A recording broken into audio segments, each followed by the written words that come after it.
and get the needful done for ailing health sector. Thank you, Chairman, sir. Shri Sujeet Kumar.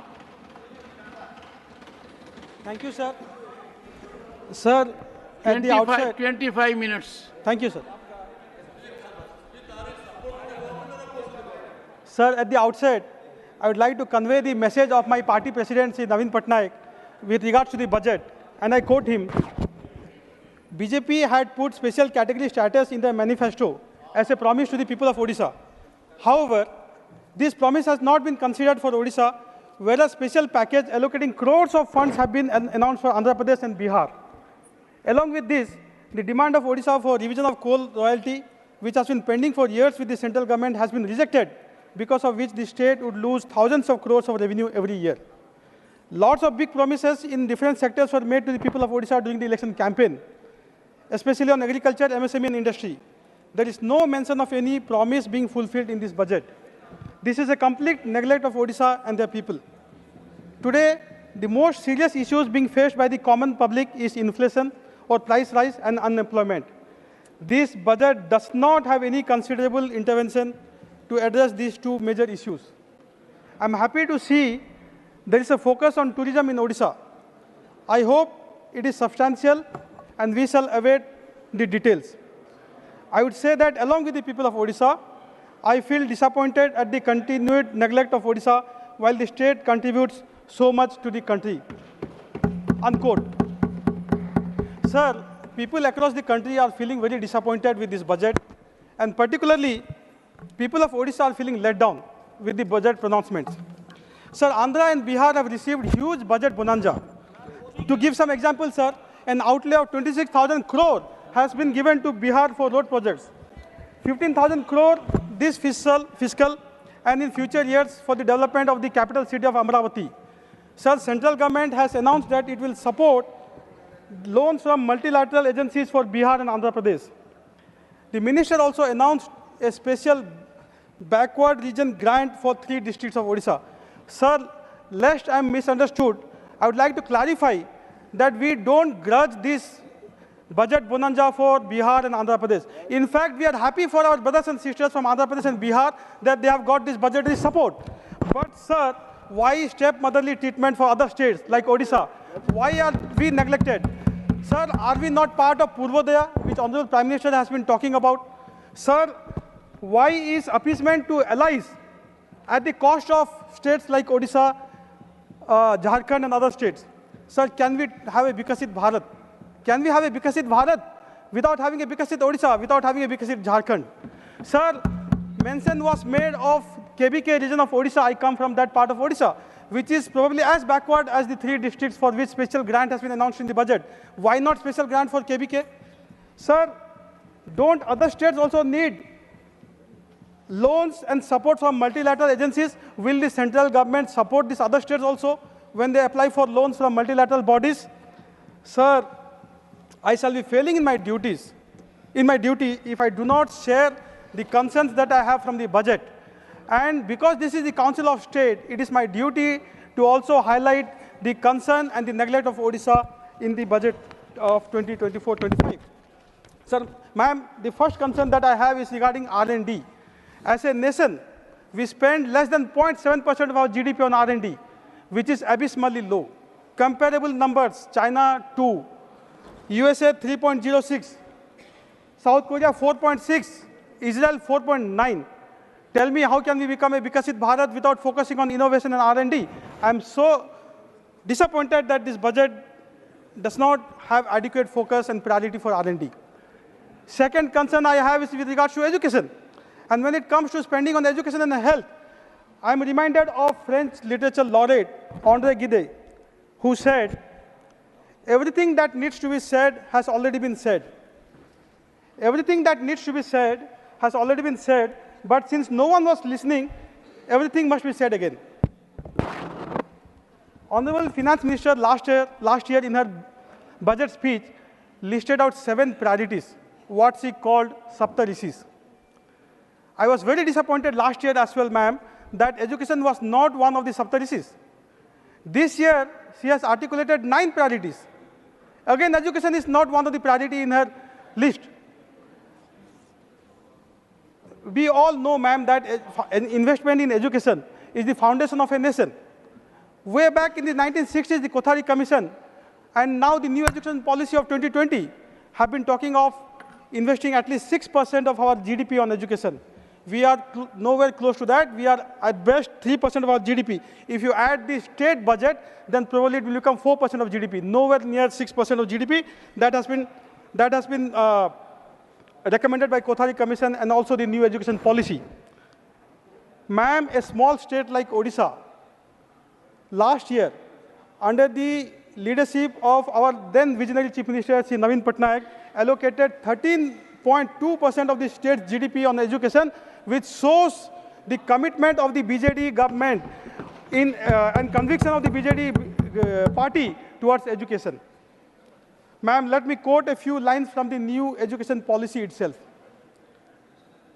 The aim must be for India to have an education system by 2040 that is second to none, with equitable access to the highest quality education for all learners, regardless of socio-economic background, unquote. Ma'am, inadequate allocation to education does not match with these lofty goals of the NEP. And I'm afraid that the journey to 2040, which the NEP talks about, has started with a fractured leg. Instead of galloping to 2040, we will probably limp to 2040, ma'am. Again, the government has grossly under-prioritized spending on food and nutrition, particularly for children. Consider PM Poshan 2 and Saksham Anganwadi, two of the flagship schemes of the WCD Ministry of Government of India, Poshan 2 and Saksham Anganwadi. Last year, the RE revised estimate FY 23-24 was 21,523 crore for these two flagship schemes, which has been reduced to 21,200 crore in this year's BE, almost a reduction of over 300 crore from last year's allocation. Will this not show up in poorer learning and educational outcome? If you reduce the allocation for midday meal scheme, for Poshan, for Saksham Anganwadi, will that not reflect in poor learning outcome for our children, ma'am? Ma'am, the third concern I have is regarding defense. As a regional party, Biju Janata Dal, and our party president, Sri Naveen Patnaik, have always stood with successive governments when it comes to the nation's security, unity and integrity. We have always stood with the government in Delhi when it comes to defending our borders, when it comes to the unity and integrity of our country. Ma'am, at 6.22 lakh crore, which is roughly $75 billion US, the total allocation for defense marks a marginal hike of 4.79% from the BE of last year. According to Stockholm-based think tank, policy think tank called SIPRI, China spends over $300 billion on defense every year. And this is not even the official number, because the official numbers from China are unreliable, they are fudged.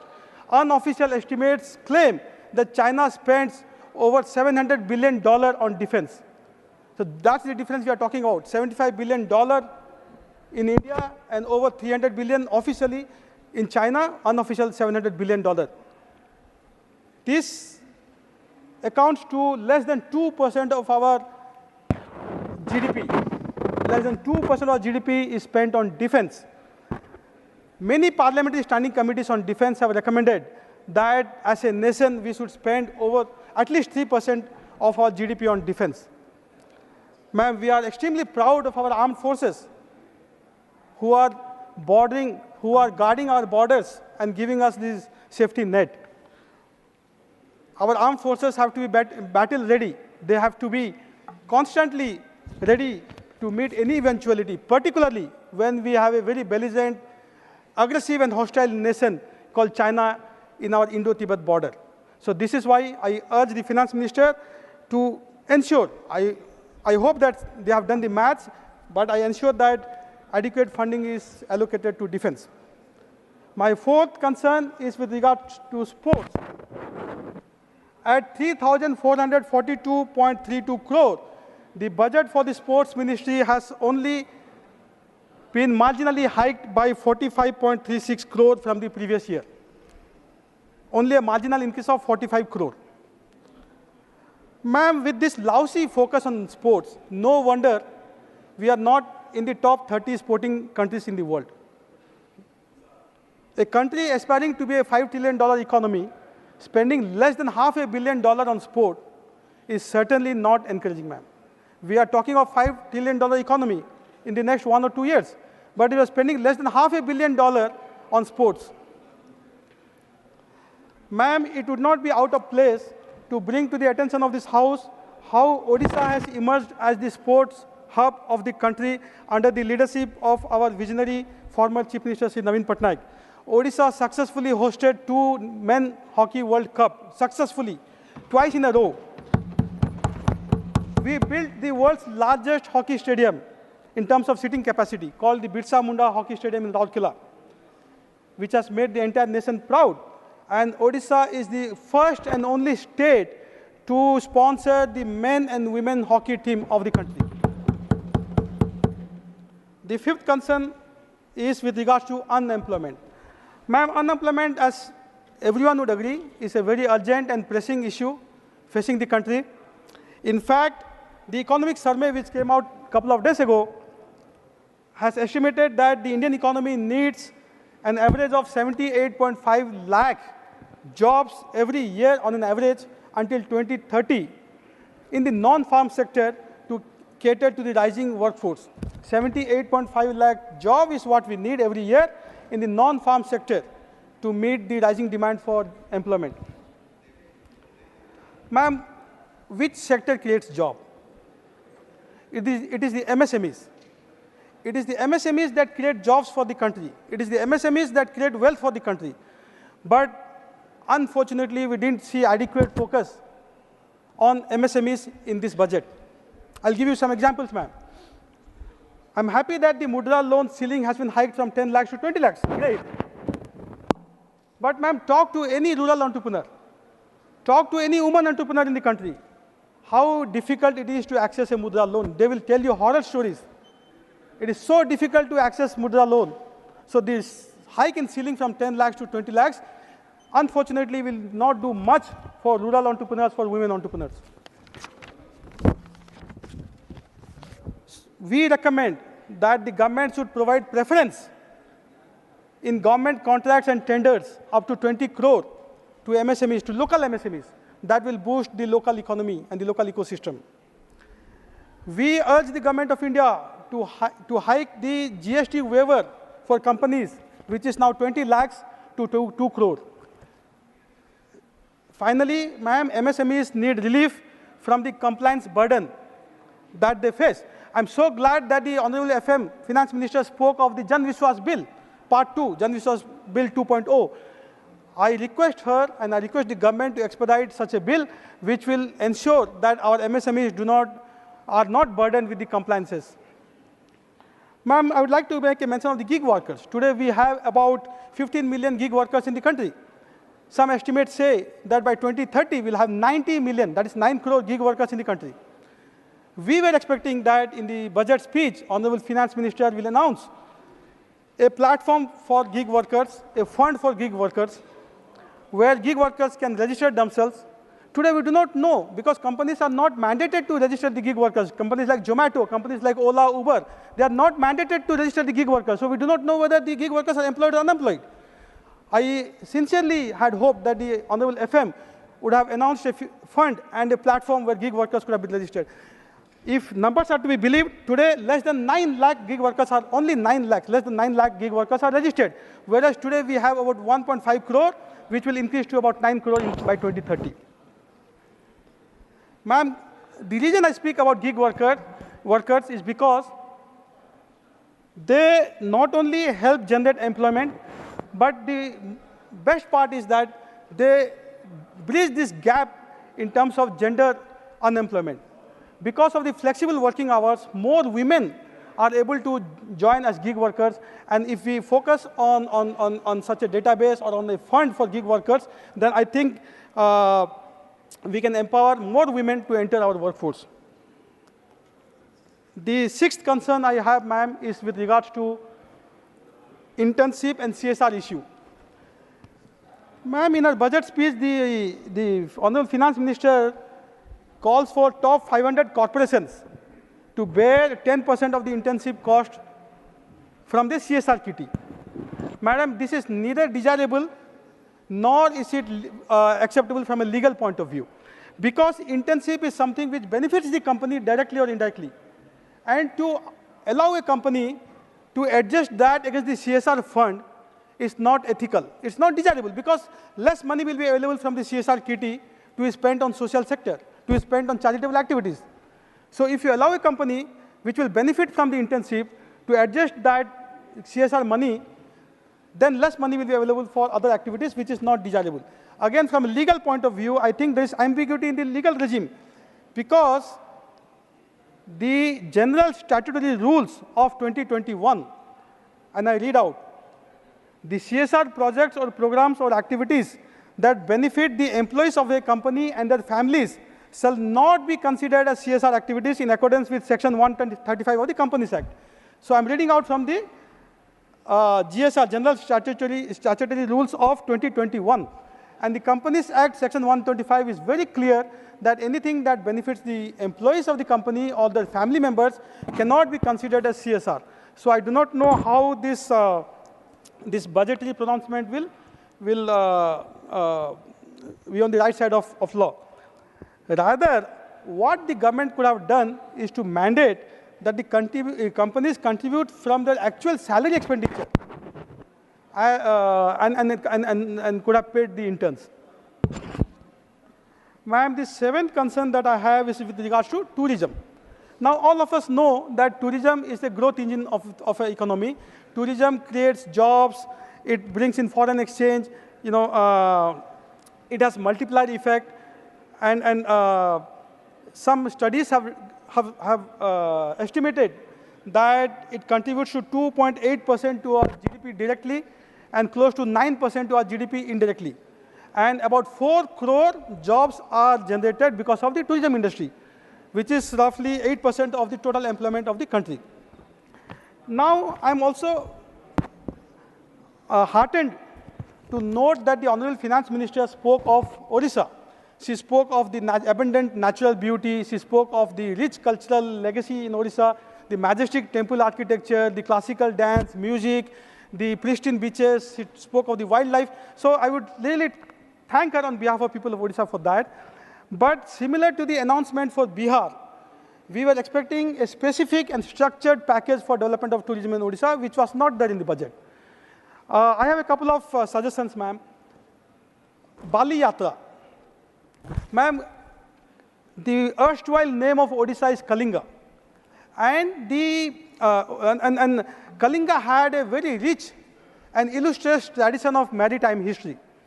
The seafarers of Kalinga used to go as far as Java, Sumatra, Bali to trade. And to commemorate this glorious tradition of maritime history, every year in the month of November, a festival called Bali Yatra is celebrated in the historic city of Cuttack. Our leader, Sri Naveen Patnaik, has many a times urged the center to accord the status of a national maritime heritage to Odisha's Bali Yatra festival. In fact, when Honorable Prime Minister was in Bali for the G20 summit last year, I mean in 2022, he made a mention of Bali Yatra. So that is the importance and significance of this festival.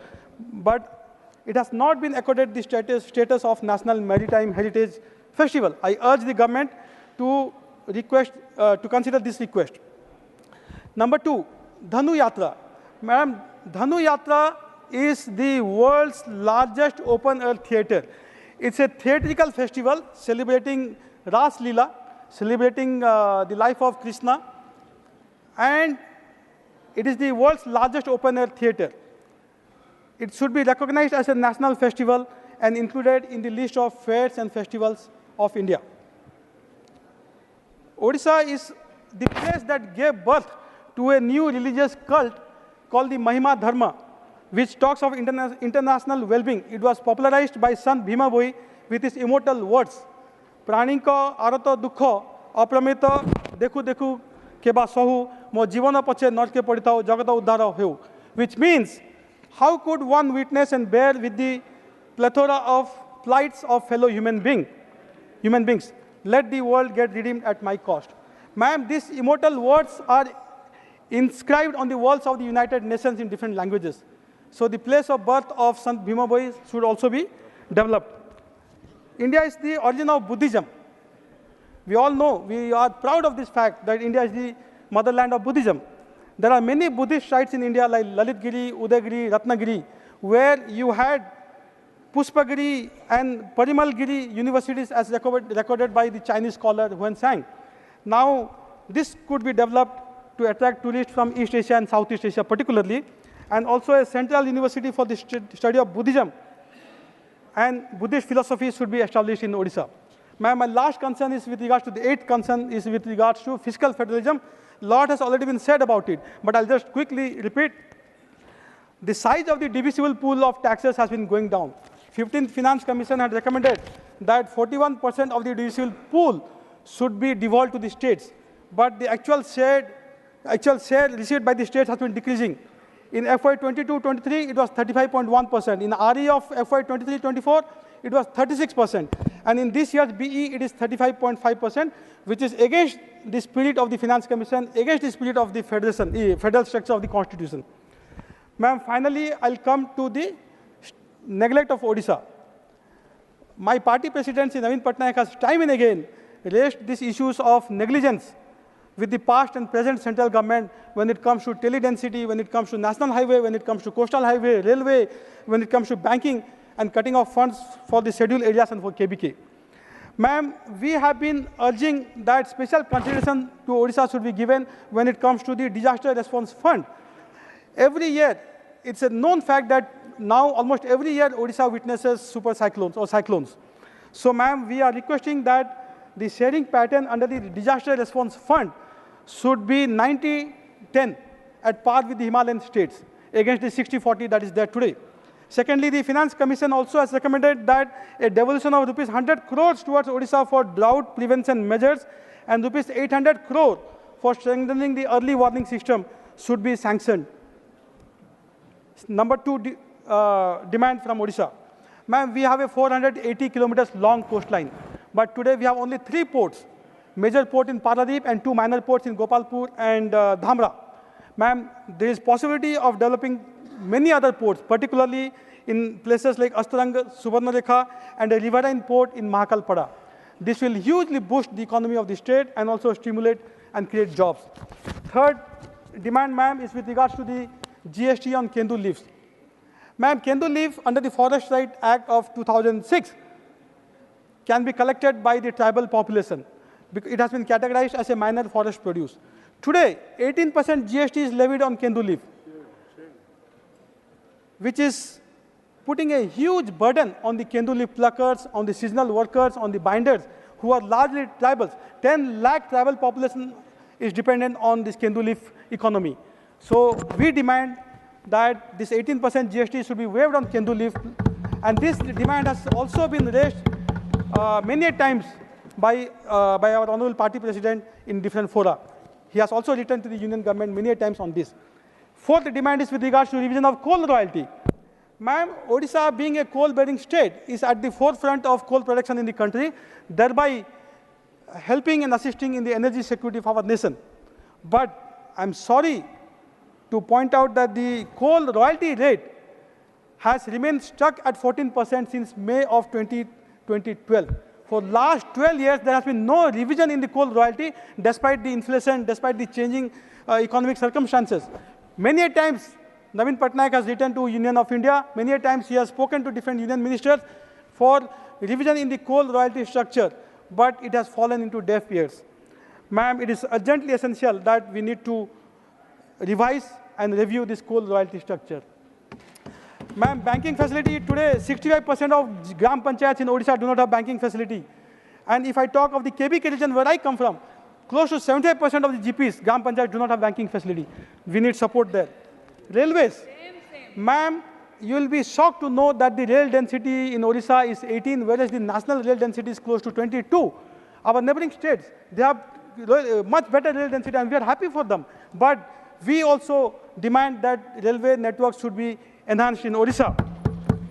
Ma'am, East Coast Railway East Coast Railway generates 20,000 crore revenue from Odisha, but still our rail density is much lower.